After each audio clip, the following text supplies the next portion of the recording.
Hello everyone. Today we'll study a lesson in English of class 10th, Footprints Without Feet part 3. Because its first part and second part we have already covered in our previous videos. So today we'll start the remaining part of this chapter. So further any delay, let's begin the chapter. The village constable was secretly sent for. Instead of waiting for the constable, Mrs. Hall went to the scientist who had somehow mysteriously appeared from his empty bedroom. कि जब Griffin के ऊपर हर एक चीज़ का इल्ज़ाम लगाया जा रहा था, उसके ऊपर शक किया जा रहा था कि जो क्लर्जीमैन के घर में चोरी हुई है उसमें उसी का हाथ है, किसी भी जादू टोने का, किसी भी ब्लैक मैजिक का हाथ नहीं है। तो उसके बाद क्या हुआ कि उसके बाद विलेज के कांस्टेबल को चुपचाप बुलाया गया। Instead of waiting for the constable की वेट करने की बजाय मिसेस हॉल जो है वो साइंटिस्ट के पास गई, who had somehow mysteriously appear from the empty bedroom, जो एम्प्टी बेडरूम था, जो कि खाली बेडरूम था, उसके अंदर बड़े ही मिस्टीरियसली, बड़े ही सीक्रेटली जो है वहाँ अपीयर हो गया था, वहाँ एकदम से आ गया था। I want to know what you have been doing to my chair upstairs, she demanded.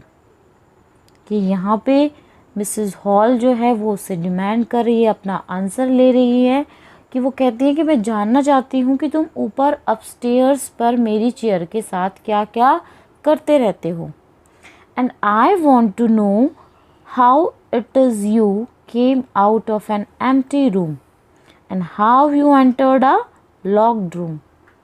और वो उससे पूछती है कि मैं ये भी जानना चाहती हूँ कि जो कमरा होता है उसमें से तुम खाली कमरे में से बाहर कैसे निकल आए और तुम एक लॉक्ड रूम के अंदर कैसे एंटर कर गए। ये सारी चीज़ें मेरे माइंड में चल रही हैं, मैं तुमसे पूछना चाहती हूँ कि तुम ये ऐसे कैसे करते हो।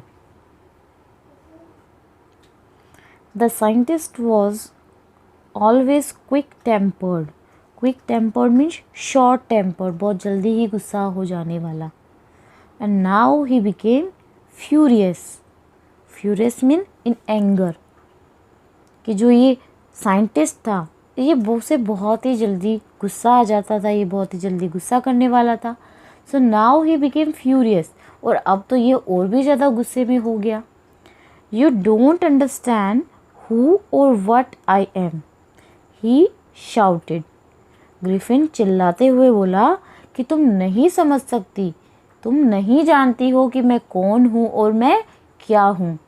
Very well, I will show you. तो वो कहता है तो ठीक है, जब तुम्हें ये नहीं पता है कि मैं कौन हूँ, जब तुम ये समझना ही नहीं चाहती हो, तो मैं तुम्हें दिखा ही देता हूँ कि मैं कौन हूँ। सडनली ही threw off bandages, whiskers, spectacles and even nose. Threw off मतलब उसने निकाल कर, उतार कर फेंक दिया।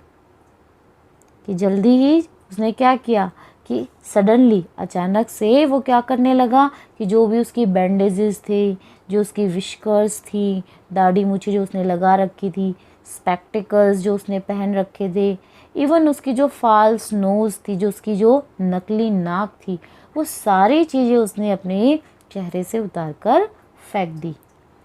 It took him only a minute to do this, और उसे ये सारा काम करने में केवल 1 मिनट का टाइम लगा। The horrified people in the bar found themselves staring at a headless man. अब वहाँ पे हॉरिफाइड मीन्स जो filled with intense fear and shock, कि वहाँ पर जितने भी लोग खड़े हुए थे वो सारे लोग कैसे थे, डरे हुए थे, घबराए हुए थे। और वो क्या कर रहे थे उस टाइम कि एक हेडलेस मैन को उन्होंने अपने आप को किसके बीच में पाया, एक हेडलेस आदमी को देखते हुए पाया, कि सारे लोगों के सामने उसने अपनी सारी चीज़ें निकाल कर फेंक दी थी और वो क्या हो गया था, वो इनविजिबल होने लग गया था। तो वो सारे लोग ये देखकर डर गए कि उनके बीच में एक बिना सर वाला आदमी है। Mr. Jeffers, the constable, now arrived and was quite surprised to find that he had to arrest a man without a head. अब मिस्टर जेफर्स जो कि कौन थे, कांस्टेबल थे, वो वहाँ पहुँच गए और वो ये देखकर बहुत ज़्यादा सरप्राइज थे कि अब उनको क्या करना है, अब उनको एक हेडलेस मैन, एक ऐसे आदमी को अरेस्ट करना है जो कि बिना सर का है। But Jeffers was not easily prevented from doing his duty. If a magistrate warrant ordered a person's arrest, then that person had to be arrested with or without his head. वो क्या कह रहे हैं कि अब जो मिस्टर जेफर्स हैं वो इतने इजीली जो है अपनी ड्यूटी को जो है उसको फुलफ़िल करने से नहीं रोक सकते थे, क्योंकि अगर मजिस्ट्रेट का कोई वारंट ऑर्डर होता कि किसी व्यक्ति को, किसी पर्सन को अरेस्ट करना है तो चाहे वो बिना सर का हो या फिर सर वाला आदमी हो, तो उसे हर हालत में क्या करना होता, उसे अरेस्ट करना होता। लेकिन अभी कोई मजिस्ट्रेट का भी ऑर्डर नहीं था। There followed a remarkable scene as the policeman tried to get hold of a man who was becoming more and more invisible. अब वहाँ पर एक बड़ा ही रिमार्केबल, एक बड़ा अजीब सा, बहुत ही अलग सा सीन क्रिएट हो गया। जैसे ही पुलिसमैन ने, कांस्टेबल ने उस बिना सर वाले आदमी को पकड़ने की कोशिश की, who was becoming more and more invisible as he threw off one garment after another. तो ये वहाँ पर जो सीन था ये बड़ा ही रिमार्केबल हो गया था जब पुलिसमैन उस आदमी को पकड़ने की कोशिश कर रहा था जो अपने एक के बाद एक कपड़े उतार कर इनविजिबल होता जा रहा था। Finally a shot flew into the air and the constable found himself struggling with someone he could not see at all. Finally, कि आखिर में क्या हुआ, आखिर में एयर के अंदर एक शॉट उड़ती हुई गई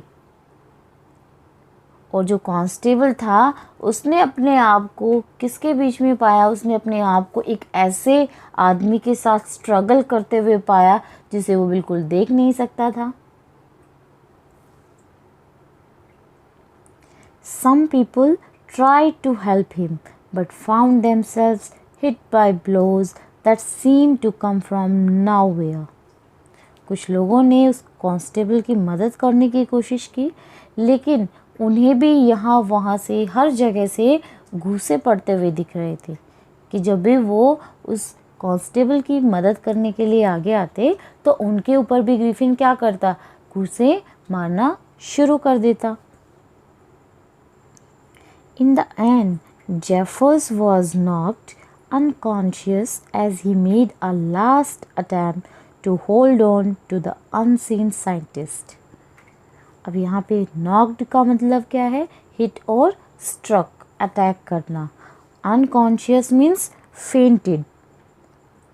सो आखिर में क्या हुआ कि आखिर में जो जेफर्स जो है उसके ऊपर इतने घुसे ग्रिफिन ने मारे कि जिससे कि वो क्या हो गया, अनकॉन्शियस हो गया, वो बेहोश हो गया। As he made a last attempt to hold on to the unseen scientist, कि जब वो उस अनसीन, उस इनविजिबल साइंटिस्ट को पकड़ने की कोशिश करने का जो अपना लास्ट अटैम्प्ट जो वो कर रहा था, तो उस टाइम ग्रिफिन ने उसके ऊपर इतने घूसे मारे जिससे कि वो अनकॉन्शियस हो गया। There were nervous excited cries of hold him, but this was easier said than done. Nervous mean confused, कि वहाँ पर सभी लोग कैसे थे जो वहाँ खड़े हुए थे, नर्वस थे, वो कंफ्यूज थे, एजिटेटेड थे, एक्साइटेड थे और चिल्लाने लग रहे थे, चीखने लग रहे थे कि होल्ड हिम, कि उसे पकड़ो, बट दिस वॉज ईजियर, लेकिन ये कहने में इतना आसान था बल्कि जितना कि करने में, कि ऐसा करना क्या था, कहना आसान था लेकिन करना बड़ा मुश्किल था। Griffin had shaken himself free and no one knew where to lay hands on him. अब ग्रिफिन ने क्या किया कि वो पूरी तरह से इनविजिबल हो गया, तो लोगों को वो दिखाई नहीं दे रहा था, तो दिखाई अब वो नहीं दे रहा था, तो उसने क्या किया कि ग्रिफिन ने अपने आप को उन लोगों से फ्री करा लिया। And no one knew where to lay hands on him, और किसी को भी ये नहीं पता था कि उसे कहाँ से पकड़ना है, कि वो ग्रिफिन को पकड़ने के लिए कहाँ पर अपना हाथ डाले, क्योंकि वो विजिबल नहीं था, वो इनविजिबल था बिल्कुल, और लोगों के ग्रिप से उसने अपने आप को फ्री करा लिया था। इस तरह से जो ग्रिफिन है वहाँ से बच निकलने में सक्सेसफुल हुआ। सो ये थी आपकी स्टोरी बेटा। इसमें एक साइंटिस्ट के बारे में बताया था कि किस तरह से वो साइंटिस्ट कितना सेल्फिश है, कि उसने एक ड्रग को डिस्कवर किया, लेकिन वो ड्रग को यूज़ ना करते हुए अच्छे से उसने उसका मिसयूज़ किया, अपने सेल्फिशनेस के लिए उसे यूज़ किया, और लोगों की भलाई के लिए उसने उसका यूज़ बिल्कुल नहीं किया। तो ये थी आपकी story and it's a very interesting story. So I think it's clear to you. So we will meet in our next video with a new topic.